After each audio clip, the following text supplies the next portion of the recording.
12. The Kidneys of the Earth.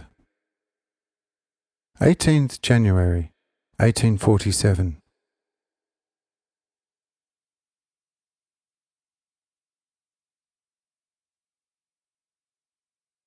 After the liver, the kidney comes into consideration.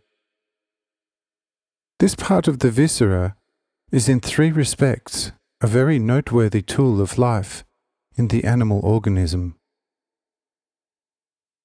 because it has three essential and exceedingly important purposes, without which the animal life could not exist at all, and reproduction would not be conceivable.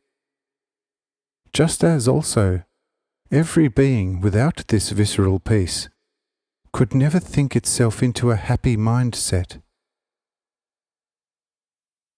because a certain physical serenity comes from the kidneys, which is why this visceral part is often mentioned and named in Scripture.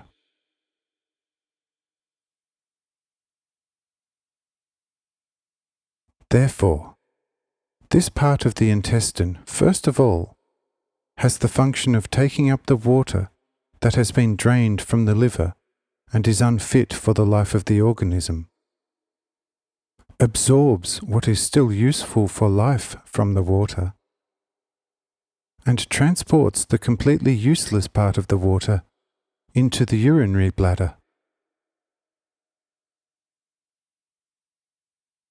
The absorbed nobler part is the actual material substance of the fertilizing sperm, which is admittedly taken up by the blood even earlier, and then led by it into its own vessels, where it is then supported and made suitable for witnessing as a positive polar force by the same negative force of the so-called pouch kidney.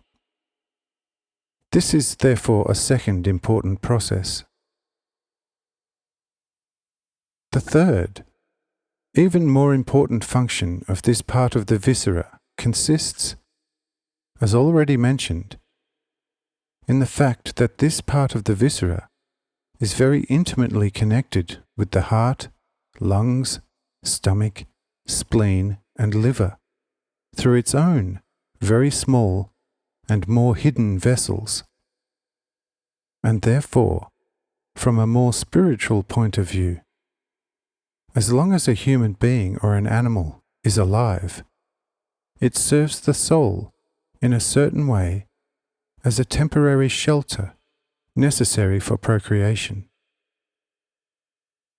And because this visceral piece is like that, it produces in the natural life a certain serene well-being, which of course is not to be attributed to the body, but to the soul, and even more, to the spirit underlying it.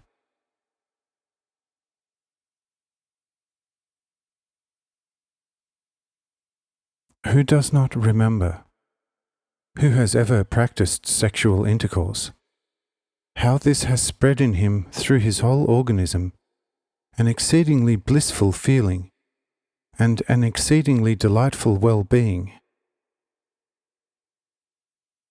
Who also does not remember that, if he abstained from unnecessary coitus for a longer period of time, he was then seized by a continuous cheerful well-being, in which he was often, without knowing why, so happy and cheerful that he found an uplifting joy in everything he looked at?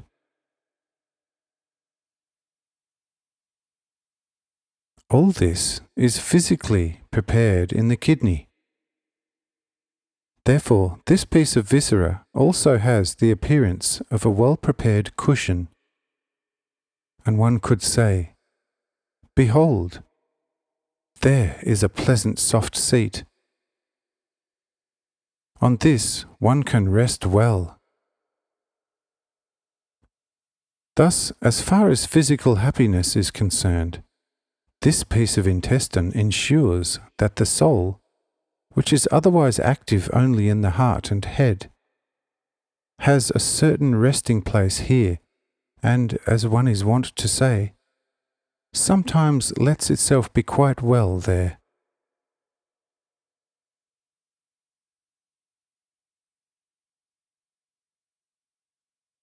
Also, in the so-called animalistic somnambulism, the soul usually enters this part of the intestine, which is in the most intimate connection with the pit of the stomach through the so-called ganglion nerves, through which region the soul in such a state usually looks, hears, feels, and, if necessary, also gets in touch with the outside world. But if this piece of viscera has such a laudable purpose, it will also be necessary to understand its structure a little. The structure of this piece of viscera has a significant resemblance to that of the spleen and liver, only with the difference that this piece of viscera differs substantially from the others by the well-known cushion-like division. It has on both sides certain dewlaps, which are separated from each other by significant indentation and by a whitish cellular tissue, and are only connected with the midline as a whole, which midline is also a white cellular tissue, through which the main water channels pass, and deliver the noble sperm substance into the dewlaps, which they absorb, as already noted above, from the water coming from the liver. In the intestines, this juice is matured by the electricity produced in them, and more subtle and liquid, and it is then taken up like this into the tender blood vessels in this intestine, and united with the blood which is led to the heart, from where it is only then led again, through quite different vessels, into the storage chambers intended for it, where it then, for its useful purpose, continuously receive its nourishment from the so-called pouch kidney, and from this the usefulness occurred. Now we have also, as much as necessary for our purpose, seen through the construction of this piece of viscera, and now we can search for the same piece of viscera in our earth's body.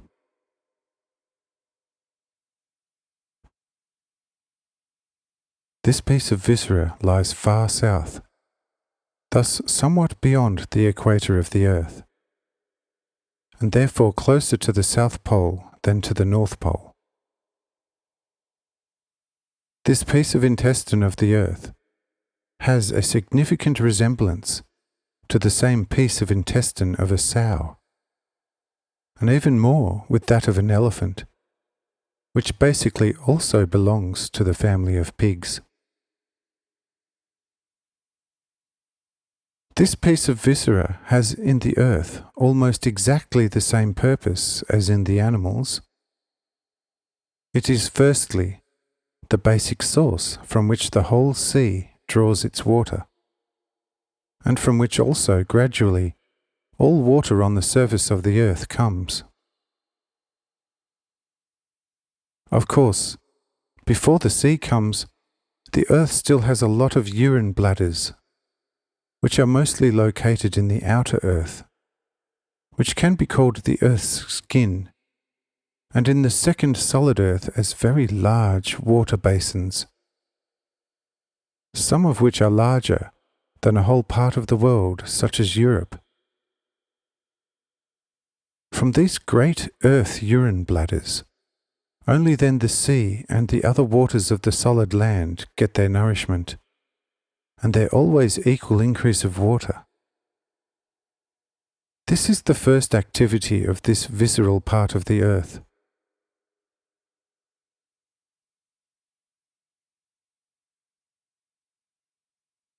The second operation is the separation of the noble procreative water from the coarse earth urine water.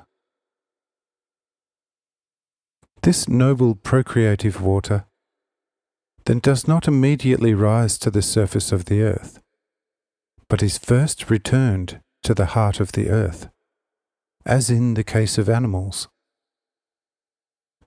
From there, it is led up to the surface of the earth through its own channels and veins, where it manifests itself partly as sweet spring water, and partly as the dew that fertilizes all plant life the most. This is the second function of the kidneys. Next, let us consider the third and most remarkable one